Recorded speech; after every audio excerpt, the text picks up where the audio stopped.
At my son's promotion dinner, I handed him an envelope I'd been preparing for 2 years. My daughter-in-law snatched it from the table before he could open it, held it up under the chandelier light, and announced to 12 guests in her sweetest voice, "Oh, how precious." "I think Grandma brought a birthday card." The table laughed. My son looked at his wine glass. I took the envelope back, tucked it into my purse, pushed my chair out, and walked through Harrington House's front door into the cold November air without saying a word. They thought I was embarrassed. They had no idea I owned the building they were sitting in. The next morning, I called my accountant before 7. "Ruth," she said, "I've been waiting for you to make a move on the Harrington property. Are you ready?" I told her I was more than ready. She asked me what I wanted to do first. I told her to pull the membership files. Let me back up. My name is Ruth Calloway. I am 64 years old. For 31 years, I pushed a housekeeping cart through the corridors of Mercy General Hospital. I mopped floors in the ICU at 2 in the morning while families sat in waiting rooms and prayed. I sanitized operating rooms that cost more per hour than I made in a month. I cleaned up after procedures that saved lives, after procedures that didn't, after everything in between. I was invisible to most of the doctors, tolerated by most of the nurses, and genuinely seen by almost nobody. I was fine with that. I learned early on that invisible women have advantages that visible ones don't. I started buying property in 1991 with $4,000 I'd saved over 3 years. A duplex on Carmichael Street that everyone called a money pit. My brother told me I'd lose everything. My landlord told me I was throwing good money after bad. I ignored both of them, fixed the roof myself using a library book and 2 weekends, and had tenants paying rent by February. I bought the next property in 1993. The one after that in 1995. Slowly, steadily, the way water fills a basin. Not in dramatic rushes. Just steady, year after year, one property at a time. I raised my son alone after his father left when the boy was 3. I worked nights so I could walk him to school in the mornings. I worked holidays so I could save the money for his college applications. I wore the same winter coat for 11 years. I drove a 1998 Civic until the odometer stopped working out of what I can only assume was exhaustion. My son grew up knowing I was a housekeeper. He knew I worked nights. He knew we had less than some families and more than others. What he didn't know, because I never told him, was that by the time he graduated law school, I owned 22 residential properties and had just made an offer on a failing private dining club called Harrington House. I bought Harrington House in 2016 for $2.1 million, cash, through my LLC. The previous owners had borrowed against it 3 times trying to keep it afloat. Beautiful bones, wrong management. I hired a general manager named Franklin, who had spent 20 years running private clubs in Boston and knew the clientele better than they knew themselves. Within 18 months, Harrington House had a waiting list for membership.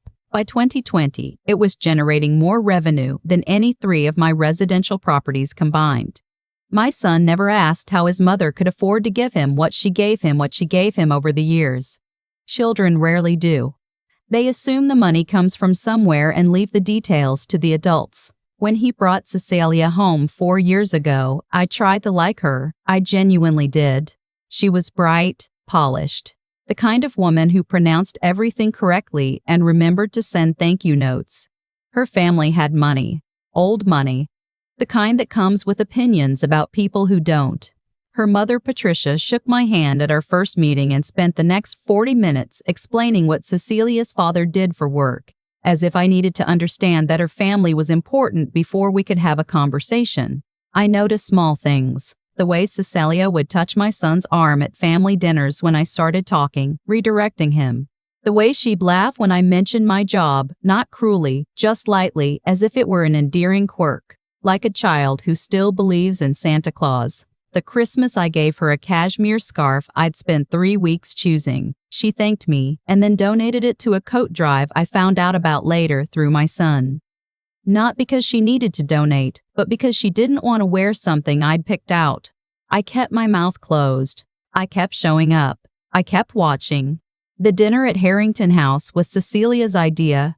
My son had just made partner at Whitmore and Associates, the youngest in the firm's history. A real achievement. He'd earned it, and I was proud of him in the way that lives in the chest and doesn't need to be announced. Cecilia organized the celebration dinner, invited 12 people, all from their world, colleagues, her college friends, Patricia and her husband Gerald. She chose Harrington House because, as she told my son, it was the most exclusive private dining venue in the county. She had no idea she was celebrating in a building her mother-in-law had owned for 8 years. I didn't say anything. I accepted the invitation. I dressed carefully in a navy blue dress I'd bought that year. I took my car to be detailed the day before. I arrived on time. Franklin, my general manager, caught my eye when I walked in and gave the smallest nod. He knew the situation. He always did. The dinner was fine, mostly. Gerald held court at the far end of the table, talking about interest rates and his golf handicap. Patricia complimented everything Cecilia had arranged and said nothing to me for the first 40 minutes. My son was happy, genuinely happy, glowing the way people do when they've worked hard and finally arrived somewhere they were aiming for. I watched him and felt something warm and quiet. After the main course, I reached into my bag and placed the envelope on the table beside his plate. I'd been carrying it for 2 years. Inside was a letter, a single page I'd written 3 times before I got it right, and a document. The document transferred a 3-unit residential property on Dunmore Avenue into his name, free and clear, no mortgage, no conditions. Not the most dramatic thing I owned, but a good solid building I'd renovated in 2009, fully tenanted, generating reliable income, a foundation he could build on. I hadn't said anything about it. I was going to let him open it. But before I could say a word, Cecilia reached across and picked up the envelope. She held it up toward the chandelier with both hands, the way someone holds a letter they're pretending to examine. Her voice was warm and performative when she said it. "Oh, how precious. I think Grandma brought a birthday card." She smiled at the table. The table smiled back. Someone made a remark I didn't quite catch.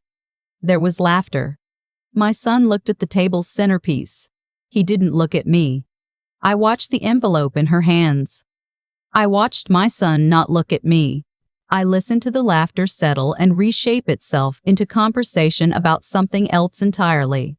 Then I reached over, took the envelope back from Cecilia's hand gently and without a word, put it in my purse, folded my napkin, pushed my chair back, and stood. My son said, "Mom," quietly. Just that, nothing else. I told the table to enjoy the rest of the evening.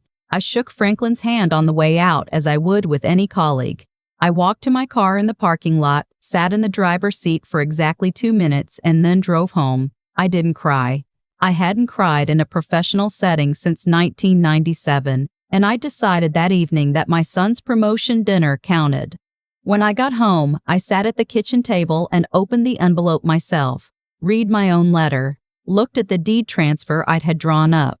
I put it back carefully, set it on the counter, and made a cup of tea. Then I opened my laptop and sent an email to Franklin. Subject line, membership review. Body, pull the Whitmore Delaney account and anything connected to the Gerald Delaney family. I'll call you in the morning. Gerald Delaney was Cecilia's father. He was also, as I would learn over the following 2 weeks, the reason my son was standing on the edge of a professional cliff he didn't know existed. I hadn't been entirely idle in the 4 years since my son married into that family, not out of malice, out of the same instinct that had kept me employed and solvent for 30 years. Pay attention, know what's around you, understand who is in the room. 18 months into the marriage, my attorney mentioned that a Gerald Delaney had approached her about a real estate deal and listed a David Calloway as a professional reference. She thought it was worth mentioning to me given the last name. I thanked her and started paying closer attention. What I found, slowly, through conversations and documents and the kind of careful listening I'd been doing my entire adult life, was a pattern. Gerald Delaney moved money between entities with names that sounded like law firms and investment groups but weren't quite either. He'd been using my son's name, my son's professional reputation, on pitch materials for private investors, not forging signatures. Subtler than that. listing David Calloway, partner, Whitmore and Associates, as a legal advisor on deals where my son had done nothing more than have dinner with the man. My son didn't know. I was almost certain of that. He was the kind of person who trusted people he loved and didn't look for knives where he expected handshakes.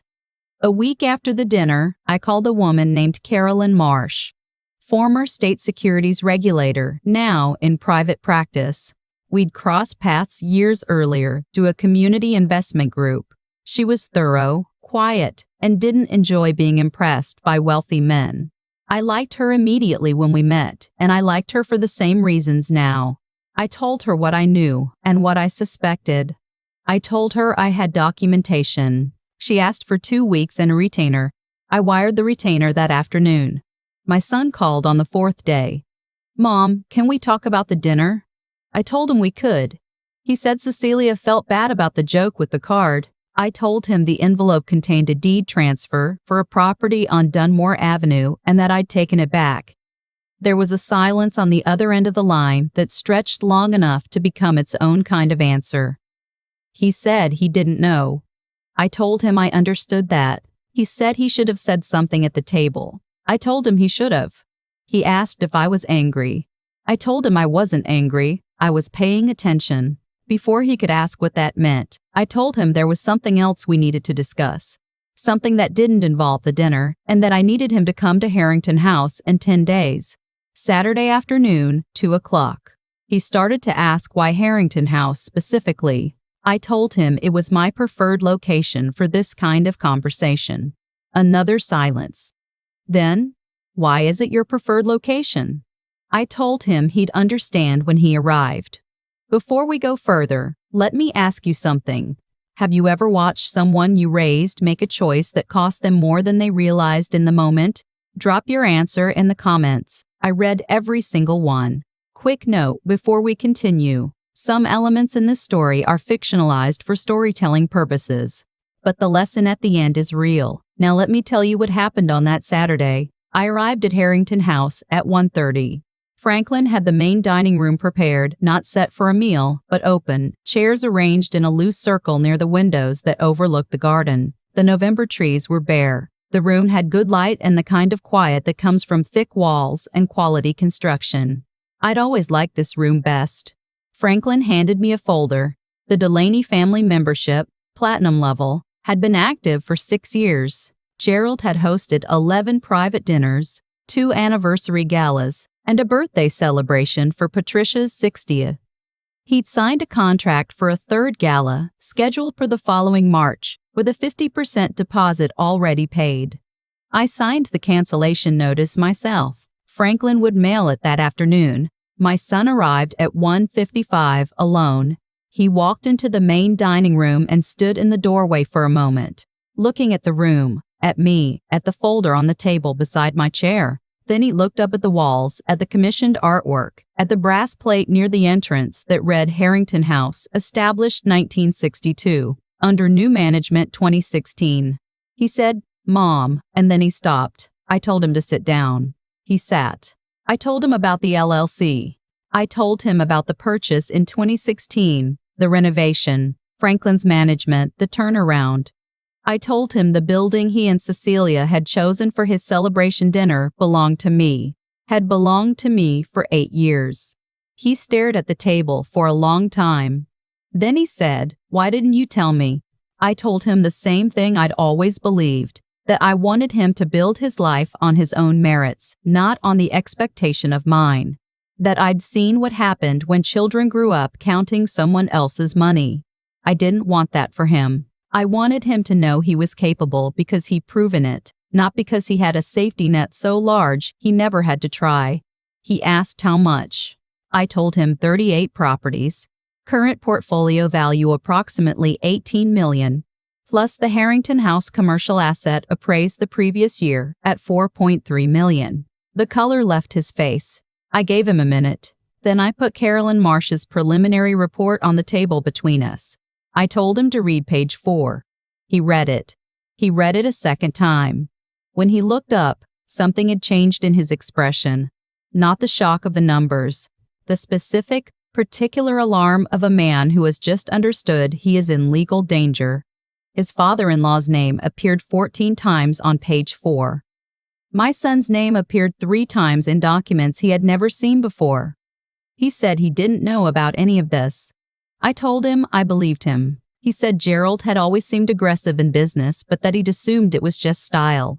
I told him aggressive and fraudulent were different things, and that Carolyn's report suggested Gerald had been running the line between them for some time. My son put the report down and pressed his hands flat on the table. What does this mean for me? I told him that was why Carolyn was coming at 2:15. Carolyn Marsh arrived exactly on time, which I had expected. She shook my son's hand, sat down, and spent 20 minutes explaining, in plain language, the exposure he faced and the steps available to him. He listened with the focused attention he'd had since he was a boy, the kind that meant he was filing everything carefully and would ask precise questions when she finished. He asked 4 of them. Carolyn answered each one without softening the edges. At 2:50, Cecilia's car pulled into the lot. I'd called her the previous evening and said I needed to see her at Harrington House, that it was about the membership and a matter involving her father. I hadn't said anything else. She'd agreed to come, though her tone suggested she planned to handle whatever this was in 10 minutes and leave. She walked in wearing her coat still buttoned, heels that were too high for the gravel lot, looking around the room with the expression of someone deciding whether to be annoyed. She saw my son first. Her expression shifted. Then she saw Carolyn. Then the report on the table. She said, "David, what is this?" My son didn't answer immediately. He looked at me first. I stood up and walked to the chair I'd had placed for her. I asked her to sit down. She looked at me the way she had at the dinner, the same measuring look, the same slight pull at the corner of her mouth that meant she was deciding what category I belonged in. Then she sat. I told her that Harrington House, the venue she'd chosen for her husband's celebration, the venue she'd hosted her mother's birthday, the venue where she'd reserved a March gala for 240 guests, belonged to me, had always belonged to me, for as long as she'd known I existed. She said that's not possible. I handed her the LLC documentation Franklin had pulled. She read it. She read it a second time. The color in her face changed in stages, not all at once. Then I told her about Carolyn's report, about her father's business practices, about the 3 documents that carried my son's name and signature on projects he'd never been consulted about. She said, "My father would never." My son said, "Cecilia," gently, with a patience I recognized because I had spent years building it in him. The next hour was not comfortable. Carolyn walked Cecilia through the same material she'd walked my son through. Cecilia interrupted twice. Carolyn answered both interruptions without irritation and continued. My son sat with his hands folded and his jaw tight. I sat near the window and watched the bare November trees and let the professionals do their work. When Carolyn finished, Cecilia sat very still. Then she said, "He never told me." My son said he believed her. I believed her too. Gerald Delaney was not the kind of man who shared information he considered inconvenient. His daughter had inherited his confidence and his taste, but not, I thought, his particular willingness to use people. Then Cecilia turned to me, not to make an excuse, not to argue. She looked at me the way people look when they are seeing something clearly for the first time, and the clarity is not comfortable. She said, "The dinner, the envelope. I didn't know what was inside." I told her that was true. She said, "I was rude to you." I told her that was also true. She didn't cry. I respected her for that. She sat with it the way difficult people sit with difficult things, fully, without looking for the nearest exit. She said, "What do you need from us?" I told her what I needed was for my son's name to be removed from every document in Gerald's portfolio, cleanly and completely, and for Carolyn to accompany them to an honest conversation with Gerald by the end of the week. Not a confrontation, not a prosecution.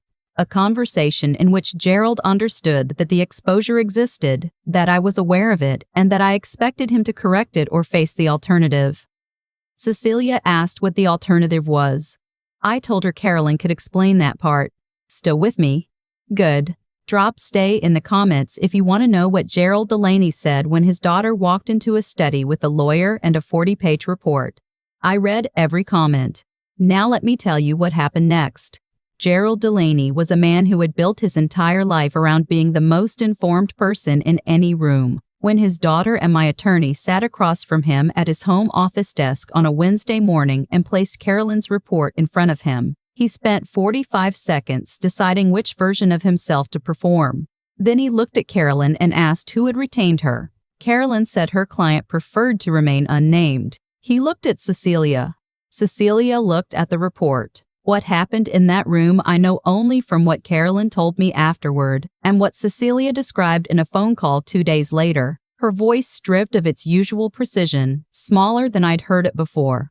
Gerald had spent the first 20 minutes explaining why everything in the report was a misunderstanding. Carolyn had listened with the patience of someone who has heard that word used in exactly that way many times before. Then she turned to page 12 and explained in sequential detail what the State Securities Division would find if they audited the same documents she'd reviewed.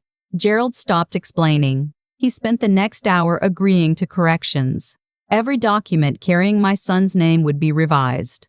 Every investor relationship in which my son had been presented as an advisor would receive a written clarification.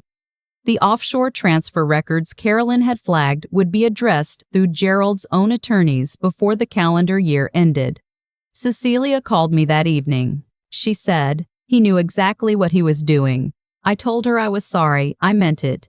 It is a particular kind of pain to see a parent clearly for the first time in middle age. She was quiet for a moment. Then she said, that envelope at the dinner, can I ask what was actually inside it? I told her. Another silence. Longer this time. She said, I threw that away. I didn't even let David open it. I told her she hadn't thrown it away. I'd taken it back. She asked if the offer still stood. I thought about that question for a moment. Not the practical answer, which was yes, the deed transfer was still sitting in an envelope on my kitchen counter. But the real answer, which was more complicated and mattered more. I told her the offer stood. But I told her something else first. I told her that what I wanted from her had nothing to do with an apology and nothing to do with the property. What I wanted was for her to see me. Not the housekeeper from the hospital, not the woman with the wrong coat and the practical shoes and the envelope that looked like nothing. Me, Ruth Calloway, who had raised a good man alone, who had built something real and lasting out of 31 years of invisible work. Who had sat at a promotion dinner in a building she owned and watched her daughter-in-law perform for 12 guests and said nothing. Because she'd spent 64 years understanding that what you do is more important than what you announce. Cecilia said, I see you now. I told her that was a start. In the weeks that followed, things changed in the small ways that matter more than the large ones. Cecilia came to Harrington House on a Saturday and asked Franklin for a tour. She asked good questions. She listened to his answers. She asked me afterward how I'd known the property could be turned around. I told her I'd looked at the bones and ignored the noise. She wrote that down. I noticed because she used a real notebook, not her phone. My son and I had a long conversation over 2 dinners. The first was difficult, the kind where everyone is being careful and the carefulness itself is the problem. The second was easier. He asked about the properties, about the timeline, about decisions I'd made when he was a child that he never understood at the time. I told him about the Carmichael Street duplex, about the library books on plumbing and the weekends on the roof, about the tenant in Unit B who'd paid her rent in cash for 3 years and left a Christmas card every December thanking me for not raising it. He said, Mom, you built an empire, and I had no idea. I told him it wasn't an empire. It was a collection of decisions made one at a time by someone who paid attention and didn't give up. He asked about the deed transfer. I gave him the envelope. He opened it in my kitchen, read the letter I'd written, read the transfer document, and sat very still for a long time. Then he looked at me and said he didn't deserve it. I told him deserving wasn't the point. The point was what he'd do with it. In January, I called Franklin and told him I wanted to begin the conversion process for Harrington House. The dining room, the private event spaces, the upper-level guest rooms that had never turned a real profit. I'd been thinking about it for 2 years, holding the idea the way you hold something you're not quite ready to act on. After November, I was ready. I wanted 48 units. Workforce housing. Priority placement for hospital employees, teachers, first responders. The kind of people who kept cities functioning and couldn't afford to live in the cities they kept functioning. I'd seen it my entire career, the nurses who commuted 90 minutes each way because they couldn't afford rent near the hospital. The orderlies who worked double shifts and still ate lunch in their cars. Franklin said, "Ruth, this building is generating real income." I told him I knew what it was generating. I'd reviewed the numbers that morning. He said, "You're sure?" I told him I'd never been more sure of anything since the Carmichael Street duplex. The conversion took 7 months. I hired a development team that specialized in adaptive reuse, preserving the structural character of the building while redesigning the interior entirely. The garden remained. The good bones remained. The chandelier in the main hall, the one that had lit Cecilia's mocking gesture with my envelope, was restored and rehung in the community common room. My son was involved from the 3rd month forward. Not because I asked him to be, but because he showed up one Saturday when the framing work was underway and asked the foreman what was happening on the 2nd floor. He came back the following Saturday, and the one after that. By month 5, he was reviewing lease agreement drafts on his own time, pro bono, finding the small legal exposure points that someone without his training would have missed. He didn't announce it, he just did it. Cecilia joined the tenant selection committee in month 6. She was precise, organized, and uncomfortable in ways that were productive rather than obstructive. She'd grown up in a world where poor was an abstraction. Sitting across from a respiratory therapist who made $43,000 a year and had been on a waiting list for affordable housing for 3 years made it concrete. She came home from those meetings quiet. My son told me she'd started asking different questions about her father's business. I told him that was her business, not ours. The grand opening was a Sunday in August. 48 units, 8 buildings, a courtyard with a garden maintained by tenants, a shared laundry and workshop space in what had once been the private wine cellar. The mayor came. There were remarks I didn't pay close attention to because I was watching the families. A woman named Dorothy Reyes was moving into Unit 14 with her teenage son. She was a school custodian at an elementary school 4 blocks away. 22 years in the district. She stalked when she passed me in the courtyard, her arms full of a box labeled kitchen, and said she recognized me. I told her I didn't think we'd met. She said she'd seen me once, years ago, at a community investment meeting. She'd been too nervous to speak up, but she remembered what I said about buying properties no one else wanted. I asked if she'd done that. She laughed and said, "Not yet. But maybe now that I have somewhere stable to live, I'll start saving for it." I told her I knew a good library with excellent books on property renovation. She laughed again and carried her box inside. My son came to stand beside me. We watched a family of 3 unload a minivan into Unit 22. The children ran ahead to claim bedrooms. He said, "Is this what you imagined when you bought it?" I told him this was better than what I'd imagined. He put his hand on my shoulder, briefly.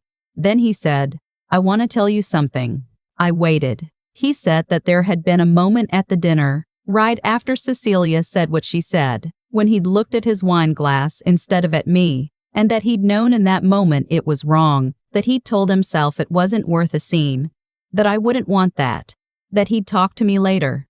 He said he'd been telling himself those things for 4 years, and that they were all excuses and he knew it. I told him I knew it too. He said, "I'm sorry, Mom. Really sorry." I told him I knew that also. We stood in the courtyard for a while, watching the family settle in. The August light was warm and specific, the kind that makes everything look deliberate.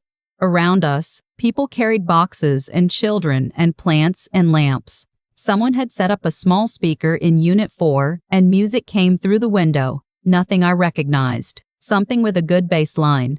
My daughter-in-law crossed the courtyard with a clipboard and stopped when she reached us. She looked at the building, at the people moving in, at my son, at me. she said. Ruth, I know I don't say this enough, but I'm glad he has you. I told her I was glad too. That evening, I drove home to the same apartment I'd lived in since 1989. 800 square feet, second floor, parking lot view. I could live anywhere. I could afford anything. I chose this place because it was the place where I'd done the work, where I'd spread the property documents across the kitchen table and made the calculations by hand, where I'd written the letters to lenders and the plans for renovations. It was where I'd raised my son on 31 years of night shifts and packed lunches and a belief that work done with integrity added up to something even when no one was watching. I unlocked the safe in the closet. Inside, the Dunmore Avenue deed transfer, signed over to my son, Carolyn's closed file on the Delaney matter, the updated portfolio summary. 38 properties, $18 million on paper. And beside all of it, the original envelope from the November dinner, the letter I'd written 3 times. The one no one at that table had seen. I'd framed it. Just the envelope. Plain white, my handwriting on the front. David, not behind expensive glass. Just a simple frame I'd bought at a hardware store. It hung on the wall above my kitchen table between a photograph of my son at his law school graduation and a photograph of Dorothy Reyes carrying her kitchen box through the courtyard at Harrington House. I made tea and sat at the table for a long time. Here is what I know after 64 years of work that most people found beneath their notice. Dignity is not granted to you.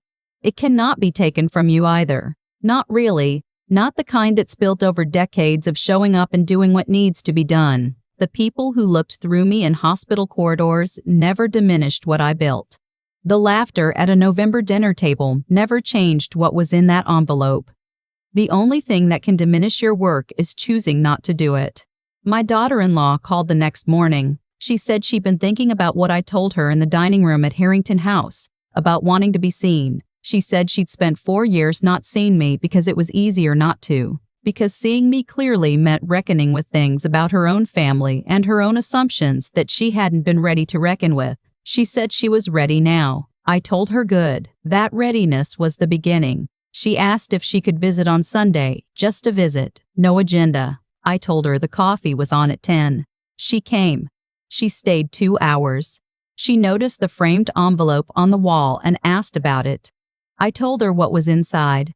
She was quiet for a long time, looking at it. Then she said, "I'm going to spend the rest of my life being worthy of that offer."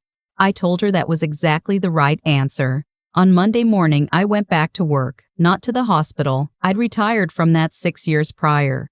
But to the properties, to the buildings, to the work of maintaining what I built and planning what came next. I reviewed tenant applications for a second workforce housing conversion I'd been considering on the east side of the city. I called Franklin about the quarterly maintenance budget for Harrington House. I wrote a letter to Dorothy Reyes in Unit 14, welcoming her formally and enclosing the name of the library branch with the best collection on real estate investment. The passbook, the envelope, the key, the deed, whatever form the gift takes, it is never really about the object. It is about what the object represents. Years of work, the steady accumulation of choices made in the right direction. The refusal to stop when stopping would have been easier. Most people never knew what I built. That was fine. I knew. And now the people living in 48 apartments at what used to be the most exclusive private dining venue in the county knew it too, whether they realized it or not. They were home because a housekeeper had paid attention for 30 years, because she had kept her receipts and her deeds and her convictions in a fireproof safe under a loose floorboard, because she had understood, long before anyone else gave her credit for understanding anything, that what you build in silence speaks loudest in the end. If this story stayed with you, I want to hear from you. Have you ever been underestimated because of your work? Have you ever watched money change someone you love? Leave a comment. Share this with someone who needs to hear that what they do has value, no matter who's watching. Subscribe to Topaz Revenge for more stories about ordinary people who built something extraordinary when nobody was looking. Your time is valuable, and I'm grateful you spent it here. God bless you. And remember, it was never just an envelope.